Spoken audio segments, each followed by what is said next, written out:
Hello everyone, it is me, the Black Dragon Emperor, and I'm back with my second video. This one, well, it's gonna be an interesting one. This is what if Deku was Kakashi? And in this one, I will not be going through anything that happened before UA. I will be straight up going to the entrance exam, just like Kakashi, since we knew jack shit about him until later on. And how it'll work is Deku will act, be clothed, and have the abilities of Kakashi. But he'll still be the Deku we all know and love. He won't have the fucking snow white hair. But yeah, so let's begin. So, entrance exam. During this, Izuku was getting ready for it, adjusting his gloves and making sure all his kunai were there, and adjusting his headband. He doesn't know Uraraka at this time either. And so, as soon as President Mike says go, he dashes, Naruto running all the way across the place, throwing kunai, knocking robots out, getting points top and top, over and over, pretty efficiently and quickly, but always getting his kunai back to make sure he never runs out.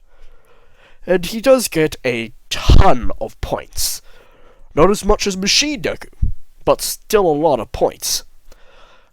And he did not accept One for All from All Might when he asked him in the past, because he wanted to do it with his own unique power.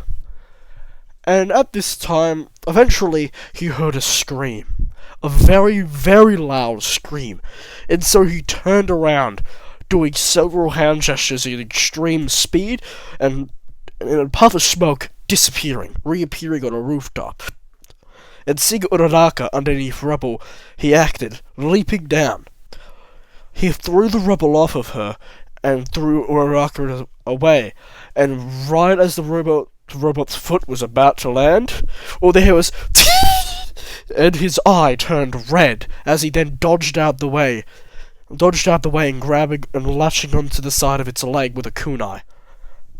He then used it to rapidly climb up the robot, kind of like Ryu Hayabusa from the Ninja Gaiden series, if you've ever played that one. I highly suggest it if you haven't.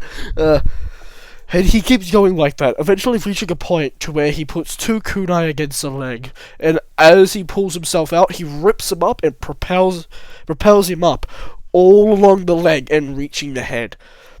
And right as he's floating in midair, he does several more hand gestures, then putting his hands right underneath his mouth, blowing fire, melting the side of the robot. And as he does that, he pulls his hand back, yelling, "Rasengan!" Using another jutsu to propel himself forward, and slamming the Rasengan into the side of the robot's head. And he then used that force to push himself back, the Rasengan spinning into the Zero-Pointer's head, blowing it right off. And he rushingly searched his body for more kunai. Shit. And he then latched onto the side of the building. Ah, thank God. And he then grazed down the building. And after landing, Ada was just like, what the hell? She's like, is that guy cockier than Bakugo? I saw him messing around, but the hell?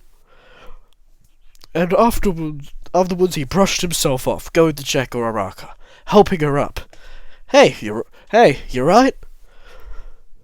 Uraraka nodded, being a bit flustered at the fact that he literally threw her. But she understood why, and thanked him. And he brushed her off and said, "It's alright, can you walk?" And she said, "No." And he's like, "Alright." And he wrapped his arm around him. "Just hold on." Doing this, he then leaped to the other end of the entrance exam room. which he then used to wait for the time to go up.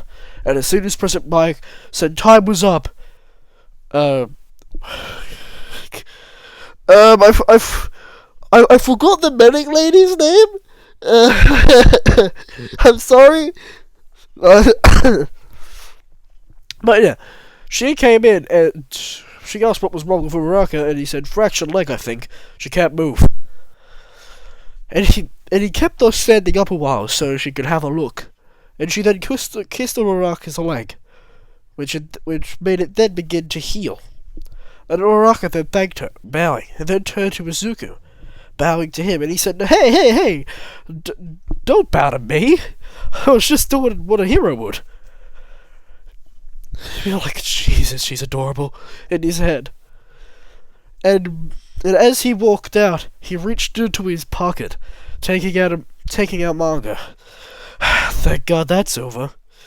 And now for my precious little manga. And everyone is just confused but shocked at the exact same time of what the fuck just happened. What happened? What in the world happened? And this was a little... Yes, this will be a short part, actually, because making it start off like this, it's very difficult. It's very difficult just to start it off like this, because Kakashi is a very mysterious guy. If you haven't watched Naruto fully, like I have, I have not watched Naruto at all. I only know how the Sharingan works and how the jutsus work. That is all I know.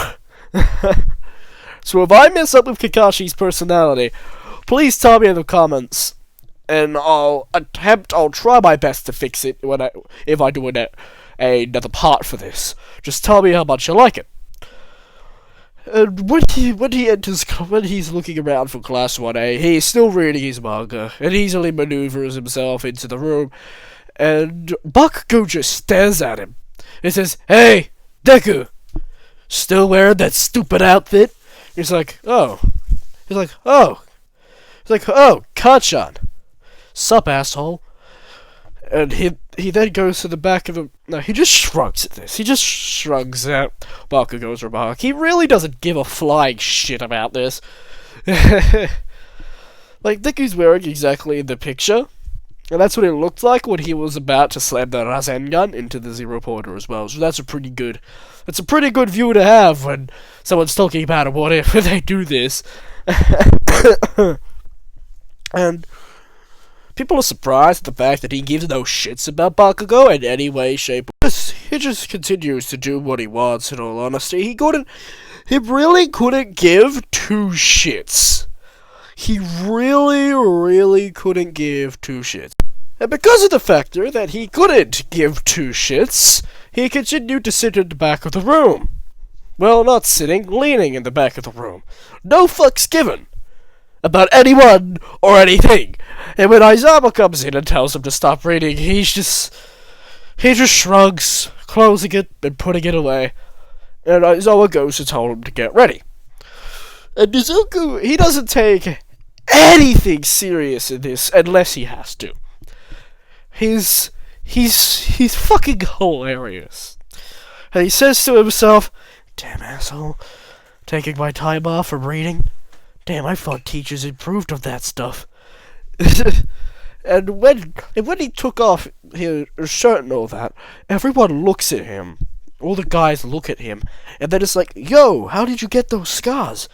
And he says, past fights with Bakugo. Won every single one of them.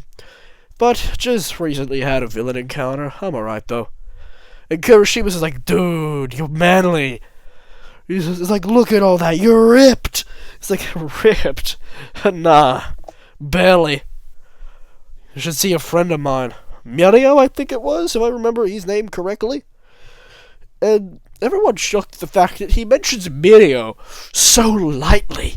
Like they've heard of Mirio already.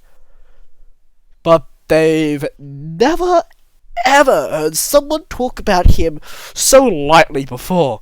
And the reason that Mirio and Izuku have a good relationship is because Izuku did pretty good against Mirio. extremely good against Mirio. Mainly because of his jutsus and his mastery over jutsus and how quick he can perform them and how good at dodging he is, but also because of his Sharingan when he needed to activate it.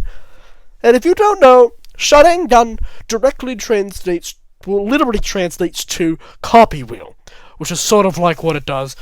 But no, there will be no other people with jutsus in this, but what he can do with his Sharingan is he can copy emitter type quirks. So things like Mina's acid or Dark Shadow, he could copy that roughly, not too much though. And he could also copy Seto's tape in a way, but he just can't mutate himself, so it just appears mid-air, coming from his elbow. And with it, he can do explosions as well, but there's a time limit on that copy, to where it's like a 2-minute copy, then he has to activate it again, and he does, and in a way he sort of has chakra, but not really chakra. It's sort of like, it's sort of like his stamina, he's like 2 types of stamina in a way, and if he runs out of that, he gets tired, so he can't do jutsus anymore. He can still use his Sharingan, but he's slower, meaning that he's not as good or not as efficient as he usually would be.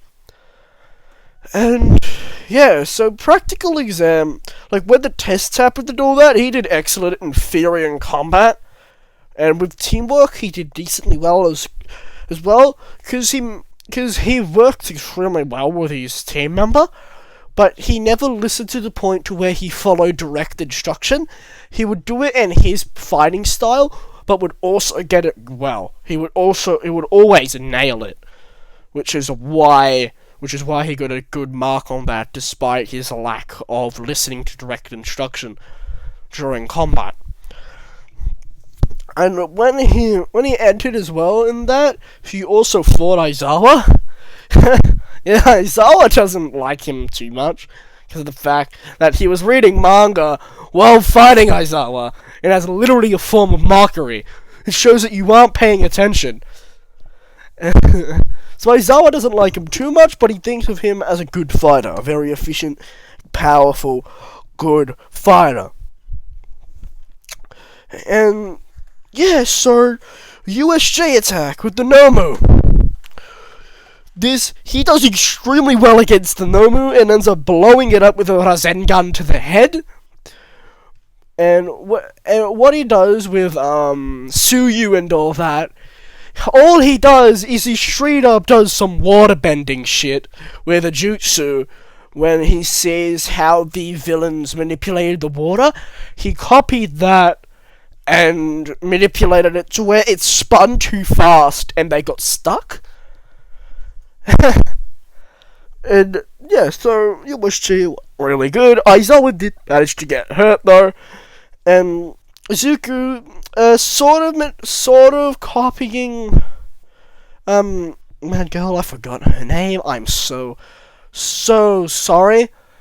Healed Aizawa's elbow, which he thanked him for and said, "Could you have arrived any sooner?" And Izuku said, "Sorry about that." And yeah, don't mind that. That's just me throwing my jacket across the room. So yeah, that's it gonna be for this part, because this part is extremely difficult to do in a way. This what if is going to be very fun to do. It's gonna be pretty funny, but it's also gonna be pretty difficult because I have to restrain most of the information about Izuku. He does have the nickname Deku. I don't know how I'm going to, put it in, because I want to reveal as much as I can to you guys, I really do, but I don't know how I'm going to do it. I don't know how I'm going to reveal it. And yes, after USJ, they are going to try several times to remove his mask, and they fail miserably every time. And with Mineta, he keeps trying to steal Izuku's comics, and that doesn't go very well. Izuku always finds him, always beats the fuck out of him, and gets his comics back, heals him, and then goes back to his room. That's all he does. Then he goes back to sleep. Anyway, I hope you guys have enjoyed this really well. I'm glad I got to actually have a proper exit for myself, because last time it was a little rushed. It was a little rushed how I did it, because I didn't know that I could overlap recording. I didn't know that I could overlap certain things. So I'm sorry about that sudden stop with What If Deku Was a Machine Part 1. That will come out this weekend. Part 2 of that will come out this weekend. I'm telling you that much. I love that What If. I loved the support you guys gave it. I thank you so much for that. You guys are absolutely brilliant. And if you could, hit the like button. That really does do a lot for me. I know a lot of YouTubers say that, but for me, it does wonders. I've just started, and when Random Idea Dude shouted me out, it made me smile. And I love you guys as much as he does, because he's a really good guy. He's an excellent person. He's really funny. He's funny when you joke around with him. He comes out with these funny ideas and funny scenes in What Ifs. Like, what if Deku was basically Alfred Pennyworth from Batman, Batman's butler. I came up with that idea for it with him. It was fucking hilarious when we did the draft. So I hope you guys enjoyed that What If. I hope you guys enjoy this one and what I'm going on with this. I hope you guys have a magnificent day, magnificent afternoon, magnificent night, whenever you see this. Goodbye, gentlemen and ladies. Good day.